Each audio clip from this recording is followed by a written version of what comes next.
13장 초자연적 은사. 어저께는 직분의 은사를 했고 오늘은 초자연적 은사. 그래서 우리가 신앙생활을 하면서 예수 믿으면 반드시 하나님이 누구에게나 다 은사를 준다 그랬습니다. 그러니까 내가 받은 은사가 무엇인지를 잘 알고 그것을 잘 활용하는 것이 굉장히 중요합니다. 고린도서 12장 7절에서 11절. 각 사람에게 성령을 나타내심은 유익하게 하려 하심이라.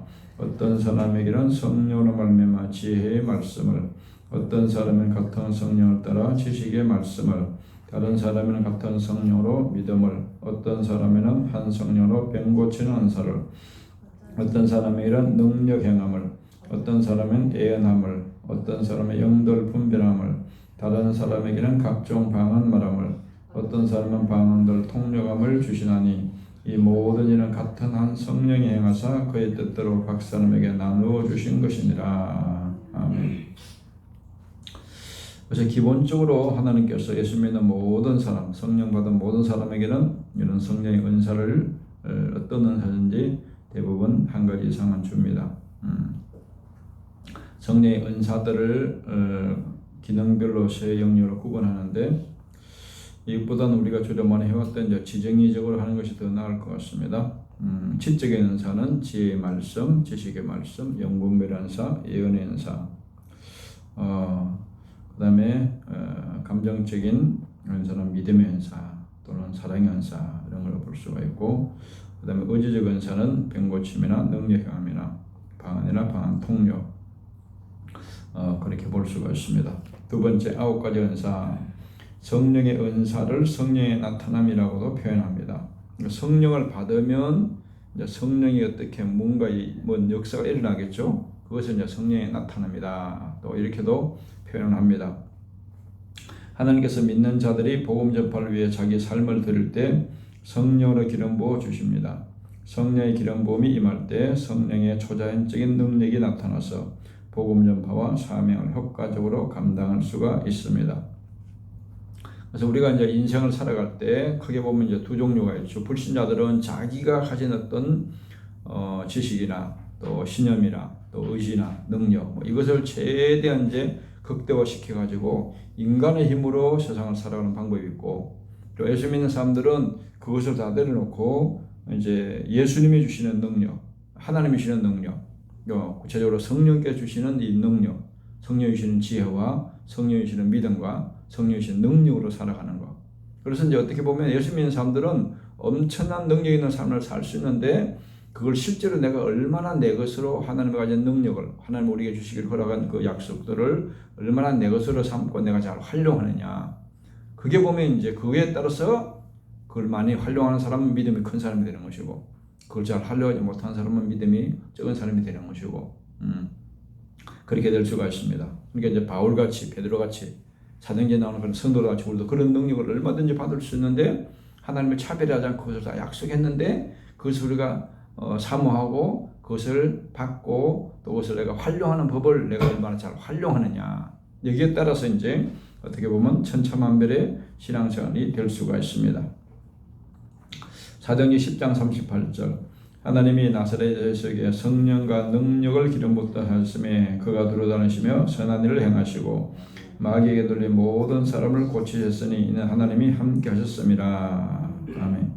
이것은 예수님의 사역을 말하는데 예수님도 성령과 능력을 하나님이 충만히 기름 부어 주가지고 그 성령의 능력으로 모든 공생의 사역을 했다는 겁니다. 귀신도 쫓아내고 병도 고치고 엄청난 기적도 행하고 이런 모든 것이 뭡니까? 물론 예수님 자신도 하나님이니까 자신이 가지고 있는 능력이지만 그걸 활용하지 않았다는 거예요. 오직 성령이 주시는 능력을 의지하고 그 능력으로 모든 사역을 했다는 겁니다. 우리에게 그대로 예수님은 모든 것은 우리에게 그대로 모범이라고 했잖아요. 모델이라고 했잖아요. 그러니까 우리도 예수님 같이 성령 능력을 그렇게 의지하면은 그런 예수님 같은 삶이 가능해진다는 겁니다. 그래서 예수님이 이제 내가 한 일을 너희도 할 것이고 나보다 더 큰 것도 할 것이다. 그렇게 약속을 한 겁니다. 고린도서 12장 11절에 이 모든 일은 같은 한 성령이 행하사 그의 뜻대로 각 사람에게 나누어 주시는 것이니라. 그러니까 모든 은사는 다 성령이 행하시는 것이고 성령이 주시는 것이고 성령이 원하는 뜻대로 각 사람에게 필요한 은사를 나누어 주신다는 9가지 은사 중에서 첫 번째가 지혜의 말씀입니다. 인간이 타고난 지혜나 경험적인 지혜가 아닌 성령께로부터 주어지는 지혜, 어려운 문제가 발생할 때 해결하는 지혜, 하나님을 경외하는 자, 영적 성숙에 따라 얻는 것이 보통이지만 또한 순간적으로 주시기도 한다. 그러니까 예를 들어서 솔로몬 같은 경우가 1000번째 기도를 해가지고 엄청난 지혜를 받잖아요. 예. 그 솔로몬이 타고난 지혜가 아니잖아요. 육신적으로. 그러니까 어느 순간 1000번째 통해서 하나님의 응답으로 그 주신 지혜가 엄청난 그런 은혜가 은사가 임하게 됩니다. 잠언서 9장 10절 여호와를 경외하는 것이 지혜의 근본이요 거룩하신 자를 아는 것이 명철이니라. 아멘. 이 모든 지혜는 영적 지혜는 하나님 안에 다 있기 때문에 하나님을 잘 믿는 사람은 이 비례적으로 지혜가 임하게 됩니다. 하나님을 보지도 않는 하나님을 잘 믿고 섬긴다는 것은 쉽지 않거든요. 그러니까 영적 지혜가 없으면 그게 불가능한 겁니다. 그러니까 성령께서 그런 지혜를 주셔야만 하나님을 잘 믿고 섬길 수가 있는 겁니다. 영적 지혜가 필요한 것입니다. 열왕기상 3장 12절에 내가 내 말들하여 내게 지혜롭고 총명한 마음을 주노니 내 앞에도 너와 같은 자가 없었거니와 내 뒤에도 너와 같은 자가 일어남이 없으리라. 아멘.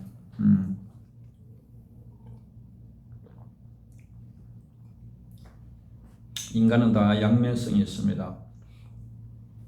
100% 훌륭한 사람도 아무도 없고 100% 나쁜 사람도 아무도 없습니다. 다 인간은 장단점이 있듯이 솔로몬도 초기에는 그렇게 겸손하게 1000번째를 드리고 기도하면서 하나님께 엄청난 지혜를 받았는데 하나님을 의지할 때는 최고 역사상 전무후무한 지혜를 받았는데 또 끝에는 가면 어떻게 됩니까? 하나님을 그냥 떠나고 우상숭배하죠. 또 제일 어리석은 자가 됩니다.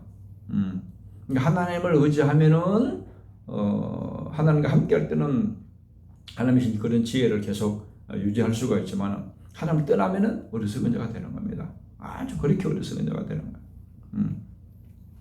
삼손도 마찬가지죠. 하나님과 함께할 때는 엄청난 능력이 있지만은 하나님 떠날 때는 뭐 그렇게 비참한 인생이 또 될 수가 있는 겁니다. 그래서 우리가 참 인생은 다 이게 그래프를 그리면서 이렇게 살아갑니다. 그래프. 좋은 날이 있고 또 어려운 날이 있고.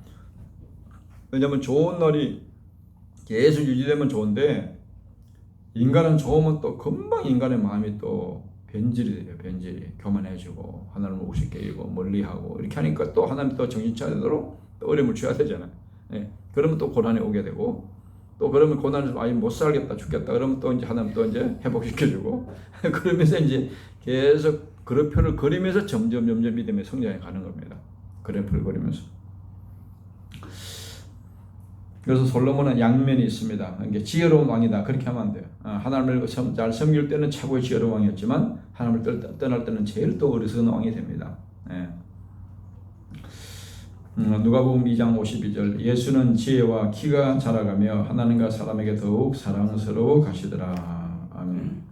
예수님의 성장 과정을 이야기하고 있는데 예수님의 성장 과정에서 지혜가 있었다. 그렇게 말하죠. 지혜가 점점 자랐다. 그러니까 성경에 나오는 다 위대한 믿음의 사람들, 큰 복을 받고 승리한 사람들은 대부분 이 지혜를 다 가졌습니다. 대부분. 요셉이라든지 뭐 요셉도 그러잖아요. 그 바로왕이 신의 감동은 너 같은 지혜를 가진 사람이 없다 그러잖아요. 예. 솔로몬도 그런 지혜를 얻었었고 다니엘도 마찬가지고 스데반도 마찬가지고. 두 번째 지식의 말씀에서는 숨겨진 하나님의 깊은 비밀을 성령의 지식으로 알아내는 것입니다. 이게 성령이 가르쳐 주시는 것이요. 예. 그리스도의 몸의 성장과 안전에 적절한 정보 아이디어를 발견, 축적, 분석해서 이제 알 수 있는 겁니다. 지식은 어떤 사실에 대해서 어떤 사물에 대해서 정확하게 그것을 아는 거죠. 알고 이해하는 겁니다. 그러면 이제 그걸 활용하는 것이 지혜라고 볼 수가 있죠. 활용하는 것이. 고린도서 2장 10절에 보면 오직 하나님의 성령으로 이것을 우리에게 보이셨으니 성령은 모든 것 곧 하나님의 깊은 것까지도 통달하시느니라. 아멘. 성령은 하나님의 모든 것을 다 아신다는. 하나님은 전지하신 모르는 것이 없다 그랬죠. 그러니까 삼일체 하나님은 다 전지하신 분이에요. 하나님이나 예수님이나 성령님이나 이 우주에 모르는 것은 하나도 없어요. 다 전지한 무한한 지혜와 지식을 가지고 있습니다. 사도행전 5장 3절 베드로가 이르되 아나니야 어찌하여 사탄이 내 마음에 가득하여 내가 성령을 속이고 땅값을 말을 감추었느냐. 아멘. 성령이 다 알고 있죠. 아나니아가 속인 거, 땅을 팔았고 반만 바친 거 속였지만 다 성령은 알고 있습니다. 그걸 이제 베드로가 가르쳐 주니까 다 아는 겁니다. 베드로가. 세 번째 은사는 믿음의 은사입니다. 믿음의 은사. 믿음에는 또 몇 가지 종류가 있는데 첫 번째는 구원을 하는 믿음이 있습니다. 구원. 이 믿음이 기본적으로는 제일 중요합니다. 에베소 2장 8절 너희는 그 은혜에 믿음으로 말미암아 구원을 받았으니 이것은 너희에게서 난 것이 아니요 하나님의 선물이라. 아멘. 이 말씀도 구원에 대한 말씀을 깨달을 때 굉장히 중요한 말씀입니다. 우리가 구원받는 것은 믿음으로 구원받는다. 또 은혜로 구원받는다. 믿음, 은혜로 구원받고 믿음으로 구원받는데 그 믿음이 내가 믿음이 좋아서 내가 믿음을 만들어갖고 구원받는 것이 아니라는 거예요. 믿음도 하나님의 선물로 주셔가지고 그 주신 선물로 그 믿음으로 믿어서 구원을 받는다는 겁니다. 그래서 너희에게서 난 것이 아니다. 구원이 인간의 노력으로 만들 수 있는 것이 아니라는 거예요. 인간의 노력으로. 근데 이제 알미니안주들은 자기가 노력해서 믿음으로 뭐 구원받는다 하는데 성경은 그것이 아닙니다. 죄인에게서는 믿음이 나오질 않아요.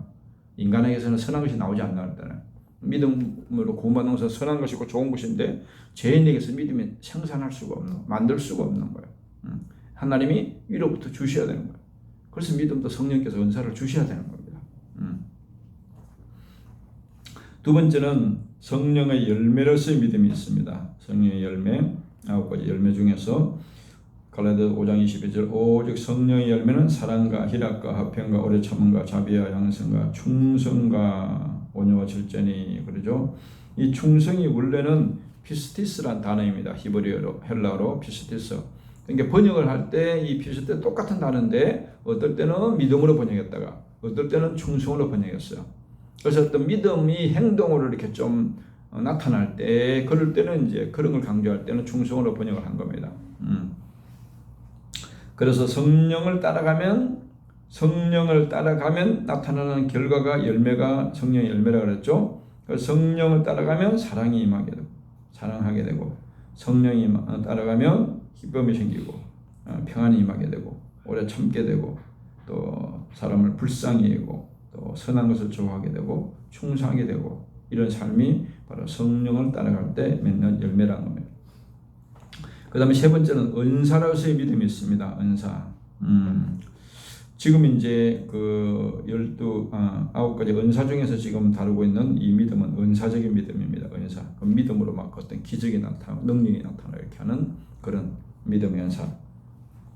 고린도서 12장 9절에 다른 사람에게는 같은 성령으로 믿음을 어떤 사람은 한 성령으로 병 고치는 은사를 마가복음 16장 17절에 믿는 자들은 이런 표적이 따르니 곧 그들이 내 이름으로 귀신을 쫓아내며 새 방언을 말하며 이런 게 이제 은사적인 믿음입니다. 그 은사적인 믿음은 능력이 나타나는 거예요. 능력이 치유의 능력이 나타나고 기적이 나타나고 이렇게 능력의 은사가 나타나는 것이 믿음의 은사입니다. 네 번째 은사는 병 고침의 은사입니다. 예수님의 3대 사역은 말씀을 가르치고 천국 복음을 전파하고 병을 고치고 3년 동안 그것만 반복했죠. 말씀 가르치는 것은 선지자 사역을 한 겁니다. 선지자. 그 다음에 복음을 전파한 것은 제사장 사역을 한 것이고 귀신을 쫓아내고 병을 고친 것은 왕적인 사역을 한 겁니다. 왕이 최고의 왕의 명령에 전 국가가 다 이렇게 복종을 하잖아요. 전 국민이. 그러듯이 이렇게 예수님 만왕의 왕이니까 질병도 그냥 다스리는 거고, 귀신도 다스리는 거고, 쫓아내는 것이고, 그게 이제 왕측의 능력이죠. 예수님의 능력. 그래서 제자들에게도 병 고치는 능력을 은사로 주시고 또 사명을 주셨습니다. 그래서 기독교는 이제 그 치유의 문제가 굉장히 중요한 부분을 다루고 있는데, 왜냐면 우리가 이제 우리 영혼도 있고 우리 육체도 있죠. 그래서 우리가 건강하려면은 영혼, 마음도 건강해야 되고, 그 다음에 육체도 건강해야 되는데, 더 중요한 것은 마음이, 영혼이 치유되는 겁니다. 영혼이 치유되는 것이 그게 구원이에요, 구원. 그러니까 불신자들은 아무리 육체가 건강해도 그 영혼이 죽어 있기 때문에, 영혼이 병들어 있기 때문에 다 결국 멸망받고 지옥 가는 겁니다. 그래서 믿으면, 예수를 믿으면 제일 먼저 이제 영적인 부분을 하나님은 영적인 것부터 건강하게 하시라. 영혼을 먼저 치료하는 거야. 그래서 믿으면 즉시 구원을 해주시고, 구원을 받으면 이제 영혼이 치유가 되는 겁니다. 영혼 속에 마귀가 떠나고, 그 다음에 예수님이 들어오시니까, 하나님이 들어오시니까. 마태복음 9장 12절 13절 예수께서 들으시고 이르시되 건강한 자에는 의사가 쓸데없고 병든 자에게야 쓸데있느니라. 너희는 가서 내가 긍휼을 원하고 제사를 원하지 않느라 하신 뜻이 무엇인지 배우라. 나는 의인을 부르러 온 것이 아니요 죄인을 부르러 왔노라 하시니라. 아멘. 그러니까 예수님이 지금 건강한 사람은 의사가 필요 없듯이, 약이 필요 없듯이, 병든 사람에게 의사가 필요하고 약이 필요하듯이 인간에게 다 심각한 병이 걸렸는데, 예수님만이 치료할 수 있는 인간에게 심각한 병이 걸렸는데 그게 바로 죄의 병이란 겁니다. 그래서 내가 죄인을 부르러 왔다. 죄인을 부르러 왔다. 그래서 인간의 삶에 보면 모든 병원도 있고 약도 있고 여러 가지 있지만은 인간이 왜 불행하냐 보면 뭔가 병들어서 그래요. 병들어서. 마음이 병들거나 영혼이 병들거나 육체가 병들거나 그러면 고통이 있고 그러면 힘들잖아요. 고통이 있는데 행복할 수가 없잖아요. 그래서 건강하게 행복한데 왜 인생들이 서로 다 이렇게 상처를 주고 인생을 살아가냐, 힘들게 살아가냐. 이 세상을 힘들게 하는 것이 동물들이 인생을 불행하게 만드는 것이 아니잖아요. 이 세상 자연이 우리 인간을 괴롭히는 것이 아니잖아요. 물론 자연재해도 있긴 하지만 근본적으로 다 사람끼리 이제 괴롭히는 거잖아요. 사람이 직장에서 상사가 괴롭힌다든지, 학교에서 그냥 친구들이 왕따를 시킨다든지, 모든 것이 보면 결국 사람이 괴롭히는 거야. 사람이. 왜 그러냐? 사람이 병들었다는 거야. 병들어. 건강하면, 내가 건강하면, 내가 예수님같이 영혼이 건강하면 남을 괴롭히겠습니까? 남을 사랑하고 남에게 유익을 주는데, 내가 병들었으니까 그 병든 것을 어떻게 남을 괴롭히는 것으로 나타나요. 남을 괴롭히는 것으로. 요즘은 묻지마 그런 사건들이 많이 일어나죠. 그때 왜 그렇습니까? 대부분 자기가 병들으니까 그걸 남에게 그냥 표출을 하잖아요. 표출을. 그러니까 내가 병이 치료가 안 되면 그러면 내 주위에 있는 사람들을 다 힘들게 하는 거예요. 다른 사람들 힘들게 하는 겁니다. 그래서 이 병은 간단한 문제가 아닙니다. 그래서 이제 완벽한 예수님이 이 영혼과 육체를 완벽하게 치료하는 것이 그게 완벽한 구원입니다. 그래서 천국 가면 이제 병원이 필요 없고 약이 필요 없고 죽음이 필요 없고 병든 환자가 필요 없으니까 100% 하나님께서 완벽하게 영원히 행복하게 100% 행복하게 살 수 있는 완벽하게 치료하기 때문에 그게 가능하거든요. 치료하는. 그러니까 얼마나 대단해요. 생각을 해보시오. 지금 지구상에 그렇게 약이 많고 그렇게 의사들이 많고 병원이 많아도 끊임없이 환자들은 생기고 그 병을 완벽하게 해결할 수 없잖아요.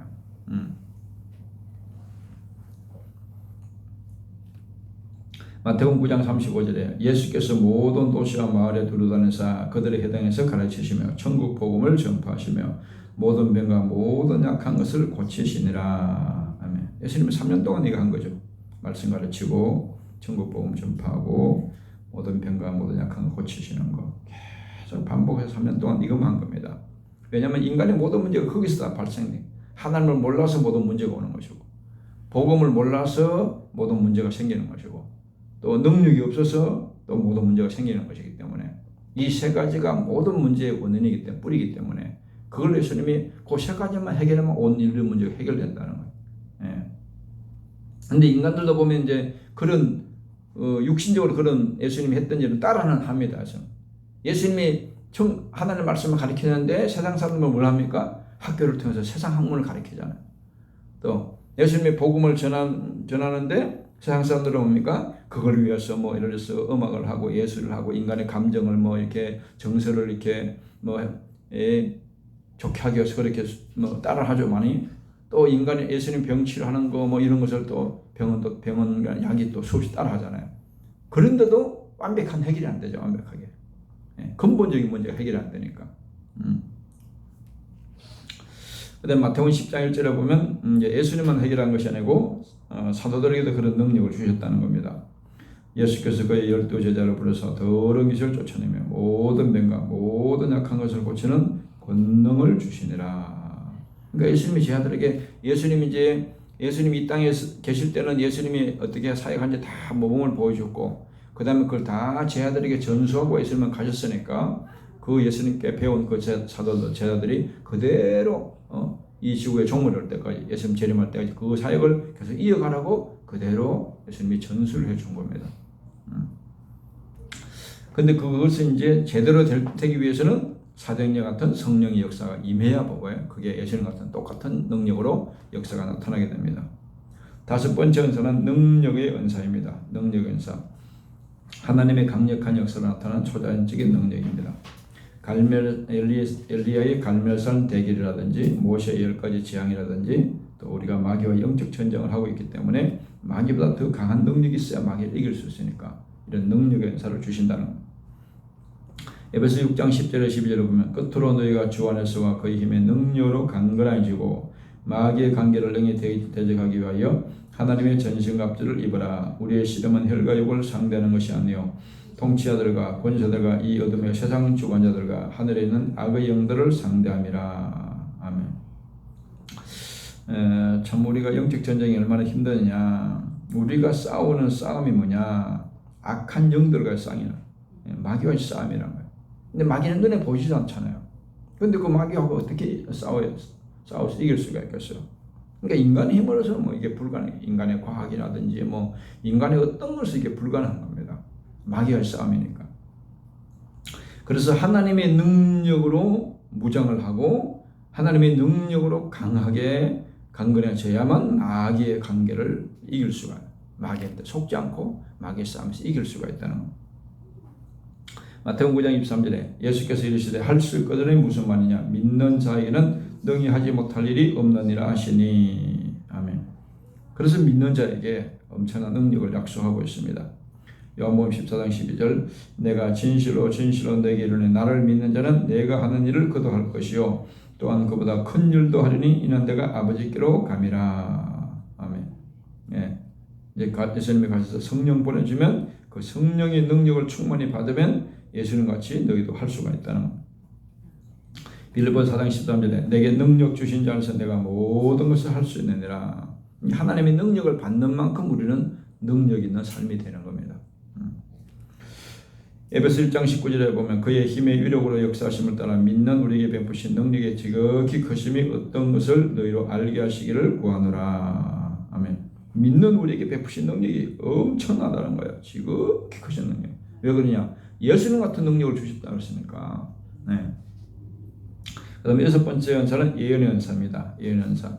예수께서 그의 뜻을 성령을 통해서 그의 교회에 알리시는 것. 주님은 교회를 향한 그분의 마음을 표현하실 뿐만 아니라 고통과 기쁨, 소원, 부담과 위로를 나타내십니다. 특별히 모든 성경 말씀은 예언의 말씀이고 설교 또는 하나님의 말씀을 다른 사람에게 전하는 것. 이것이 다 이제 주로 성경을 말씀을 전하는 것이 예언의 핵심입니다. 예언의 핵심. 베드로서 1장 20절 21절에 보면 먼저 할 것은 성경의 모든 예언은 사사리에 풀 것이 아니니 예언은 언제든지 사람의 뜻으로 낸 것이 아니요 오직 성령의 감동하심을 받은 사람들이 하나님께 받아 말한 것입니다. 아멘. 고린도서 12장 10절 어떤 사람에는 능력함을 어떤 사람은 예언함을 어떤 사람은 영들 분별함을 다른 사람은 각종 방언 말함을 어떤 사람은 방언들 통역함을 주시나니. 아멘. 일곱 번째 은사는 영분별의 은사입니다. 영분별의 은사. 이게 진짜냐 가짜냐, 이 거짓이냐 사실이냐 진리냐 이런 것을 분별하는 겁니다. 예. 말과 행동이 사실인지 거짓인지 무엇이 하나님께 속한 것인지 사탄에게 속한 것인지 성령의 역사인지 악령의 역사인지 육신의 역사인지 또 누가 참된 교사인지 거짓 교사인지 이런 것을 분별하는 초자연적인 능력입니다. 물론 우리가 평소 때는 말씀을 잘 알면 말씀에 딱 비춰보면 말씀이 안 맞으면 이게 가짜다 이렇게 분별할 수 있는데 이 이제 성령께서는 순간적으로 이렇게 은사를 받은 사람은 딱 어떤 보고 들을 때 딱 이게 딱 직감이 옵니다. 아 이게 가짜구나 그런 게 이제 은사를 받은 거죠. 고린도후서 11장 13절 15절 보면 그런 사람들은 거짓 사도요 속이는 일꾼이니 자기를 그리스도의 사도로 가장하는 자들이니라. 이것은 이상한 일이 아니니라. 사탄도 자기를 광명의 천사로 가장하나니 그러므로 사탄의 일꾼들도 자기를 의의 일꾼으로 가장하는 것이 또한 대단한 일이 아니니라. 그들의 마지막은 그 행위대로 되리라. 아멘. 사탄이 이 귀신이 광명의 천사로 가장하니까 뭐 보이스피싱 같은 거 들어보면 얼마나 그냥 진짜 같습니다. 가짜인데도 그러니까 사람들 속이잖아요. 예. 마귀도 그게 이제 그 사람들이 마귀의 그런 지혜를 받은 거예요. 귀신의 지혜를. 예. 그러니까 그 귀신의 원조는 뭐 얼마나 대단하겠어요. 마태복음 10장 23절 예수께서 돌이키신 베드로에게 이르시되 사탄아 너희로 물러가라. 너는 나를 넘어지게 하는 자라다. 내가 하나님 일을 생각하지 않고 도리어 사람 일을 생각하는도다 하시고. 아멘. 그래서 하나님 일을 생각하지 않고 사람 일을 생각한다. 그러니까 인간적인 생각. 그러니까 우리가 이제 성령의 역사도 성령을 근심시키고 소멸하고 성령의 역사를 제한하는 것도 뭐냐면은 이게 항상 반대되는 것이 인간의 생각과 성령의 생각과 반대 속성이에요. 그래서 로마서 8장에 보면 육신의 생각과 영의 생각은 하나님과 원수가 된다 그랬잖아요. 반대. 예. 요한일서 4장 1절 사랑하는 자들아 영을 다 믿지 말고 오직 영들이 하나님께 속하느냐 분별하라. 많은 거짓사가 세상에 나왔습니다. 그러니까 이게 뭐 능력이 따르고 은사가 많이 나타난다라고 신령하다 그런데 이제 쫓아다니는 사람이 있는데 아주 이제 위험성이 있습니다. 왜냐 영적 분별력이 없으면 아주 위험합니다. 사도행전 5장 3절 베드로가 이르되 아나니아 어찌하여 사탄이 내 마음에 가득하여 내가 성령을 속이고 땅값 얼마를 감추었느냐. 여덟 번째 은사가 방언의 은사입니다. 방언의 은사. 방언의 은사의 유익한 점은 뭐냐면 방언의 은사를 받으면 이제 기도를 오래 할 수가 있고 많이 할 수가 있습니다. 그래서 우리가 방언의 은사를 받기 전에는 말로 하면 한두 시간 하기가 굉장히 힘듭니다. 근데 방언의 은사를 받으면 하루 종일도 할 수가 있고 몇 시간 할 수도 있어요. 몇 시간. 그러니까 이제 방언의 은사가 그런 면에서 굉장히 유익합니다. 방언의 은사도 몇 가지 종류가 있는데 통역 없이 알아들을 수 있는 여러 나라 말로서의 방언. 이제 이걸 흔히 이제 외국어 방언이다 그렇게 말해요.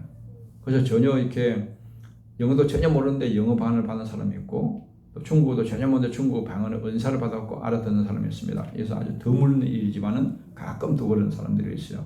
아주 드문 경우입니다. 예. 사도행 2장 8절에 보면 우리가 우리 각 사람이 난곡 방언으로 듣게 되는 것이 어찌 됨이냐. 두 번째는 아무도 알아들을 수 없는 말로서의 방언. 이제 영적인 기도할 때 이 방언 은사. 기도하다 보면 이제 자기도 모르게 이 혀가 이상해지면서 이제 방언 은사가 임하는 거죠. 이것이 두 번째 속합니다. 고린도서 14장 2절 방언을 말하는 자는 사람에게 하지 않고 하나님께 하나니 이는 알아듣는 자가 없고 영으로 비밀을 말합니다. 성령께서 내 영으로 방언을 통해서 내 영에 필요한 기도를 이제 하게 된다는 겁니다. 그러니까 모르지만은 계속 하도 성령이 우리 영혼에 가장 필요한 것을 기도하게 하기 때문에 그것도 영적으로 굉장히 큰 유익이 있다는 겁니다. 세 번째 예언으로서의 방언, 예언적 성격을 띠는 방언이 있습니다. 그러나 예언하는 자는 사람에게 덕 말하여 덕을 세우며 권면하여 위로하는 것이요.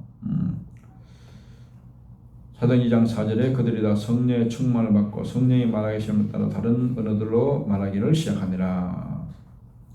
사도행 16장 17절에 믿는 자들의 이런 표적이 따르고 그들의 내물의 귀신을 쫓아내며 새 방언을 말하며. 아홉 번째 마지막 은사는 방언 통역의 은사입니다. 영어를 이제 통역을 하듯이 외국어를 통역을 하듯이 방언도 방언 통역 은사를 받으면 그 사람이 방언하는데 그게 통역이 그 뜻이 이제 이렇게 깨달아지고 통역할 수 있는 은사가 또 있습니다. 이것은 이렇게 방언 기도를 많이 한 사람들이 어느 단계에 이르게 되면 이 은사가 임하게 됩니다. 방언의 은사. 모든 은사를 항상 통역하기보다 교회에서 예언적인 성격의 방언이 있을 때 이를 통역하는 것입니다. 고린도서 12장 10절 어떤 사람에게는 능력 행함을, 어떤 사람은 예언함을, 어떤 사람은 영들 분별함을, 다른 사람에는 각종 방언 말함을, 어떤 사람은 방언들 통역함을 주시나니. 요약하면 성령의 은사는 그리스도의 몸을 섬기라고 주신 것입니다. 교회를 섬기기 위해서 각 필요한 은사들을 각 사람에게 주시는. 두 번째 성령의 은사가 나타나는 사람은 겸손해야 하고 더 많은 시간과 기도가 필요합니다. 왜냐하면 자칫하면은 이 은사가 믿음이 좋은 사람에게 임하는 게 아니고 초신자 때 주로 많이 임해요. 순수하게 이렇게 회개하고 믿을 때 초신자 때 주로 은사가 임하는 경우가 많습니다. 그러면 이제 내가 왜 주는지, 저도 이렇게 초신자 때 막 어떤 영적인 세계가 열렸는데 그걸 이제 왜 주는지 모르니까 자칫하면 이게 교만하기가 쉬워요. 그러면 아주 이게 이제 거두가 하는 그 은사를 거두어 가버리다든지 또 부작용이 생길 수가 있어요. 부작용. 저는 이제 또 뭐 이게 은사가 임할 때 그게 그냥 자랑하고 싶어갖고 청년들한테 가고 자랑을 했는데 이게 없어지더라고 보니까. 그리고 엄청난 연단을 제가 받았습니다. 그러니까 굉장히 은사가 나타날 때는 굉장히 은사가 막 강하게 임할 때는요, 그 무당들이 왜 막 신이 임할 때는 잠을 안 재웁니다. 성령의 은사도 강하게 임할 때는 그래요. 영적으로 맑아지면서 잠이 안 옵니다. 잠이 안 와요. 그럼 막 자칫하면 이렇게 머리가 이상해질 수도 있어요. 막 미칠 수도 있고 그래요. 그래서 그럴 때 그래서 이제 지도자의 지도를 잘 받아야 됩니다. 제가 옛날에 어떤 복지 공부하면서 만난 어떤 집사님 얘기 들어보니까 그분 순복음교회인데 막 은사가 강하게 임하니까 막 잠이 안 오다 잠이. 그래갖고 막 모든 이렇게 시조 은사가 막 이러니까 이제 기도하지 말고 성경만 읽으라고 목사님 그러더래요. 절대로 기도하지 말고 성경만 읽으라고. 그래갖고 이제 어느 단계 되니까 이게 잡히다는 거죠. 그러니까 이 은사는 위험성이 있어요. 하나님 주시는 것이지만은 내가 잘 관리할 수는 이게 안 되면은 굉장히 위험할 수가 있어요. 부작용이 생길 수가 있습니다. 성령의 은사는 강력한 복음 전달의 수단이 될 수가 있고, 성령의 은사는 초자연적으로 하나님이 주시는 것입니다. 성령께서 어떤 사람이 어떤 은사가 필요한지를 알아서 그 뜻대로 주십니다. 은사는 서로 비교될 수 없고 모든 은사는 다 귀한 것입니다. 그러니까 어떤 은사가 더 뛰어나다, 그러니까 그렇게 할 수가 없습니다. 뭐 코가 더 뛰어난 것이 더 역할이 중요한지, 눈이 더 중요한지, 뭐 입이 역할이 비교할 수가 없잖아요. 고유의 그 독특한 장점이 있듯이 바로 그런 은사도 다 하나님 주신 것이기 때문에 다 귀한 것입니다. 그 다음에 7번째, 성령의 은사는 하나님의 능력입니다. 초자연적으로 성령께 주시는 능력입니다. 8번째, 성령의 은사를 받은 사람은 청지기로서 충성되고 신실하게 사는. 그러니까 이 은사는 주셨다가 하나님께서 거두가시기도 하기 때문에 내가 은사를 잘 관리하면 그 은사가 점점 더 깊어지고 아주 더 점점 더 깊은 영적으로 어떤 더 큰 능력이 임하게 되는데, 자칫하면은 이제 어떤 내 교만, 내 과시 이런 식으로 은사를 사용하다 보면 고린도 교회가 큰 부작용이 생길 수가 있어요. 그래서 이제 우리나라 같은 데는 예를 들면 이제 보수적인 교단은 방언을 못하게 합니다. 대표적인 이제 고신파 같은데, 그런 데는 합동 같은데 어떤 것들은 이제 목사님이 예를 들어서 방언 은사를 이제 안 믿는 분들은 못하게 합니다. 그러면 이제 무슨 문제가 생기냐면, 그러면 성령의 주시는 은사인데 성령을 건심시키고 소멸하게 됩니다. 구더기 묻어서 장 못 담그냐? 구더기 생기니까 그냥 장을 아예 안 만들면 장을 못 먹잖아요. 생겨도 장을 만드는 것이 훨씬 유익하듯이. 그런 부작용 때문에 그걸 금지를 해버리면 교회의 성령의 역사가 불이 꺼져버립니다. 그러면 엄청난 성령의 역사가 축복을 놓쳐버리는 거죠.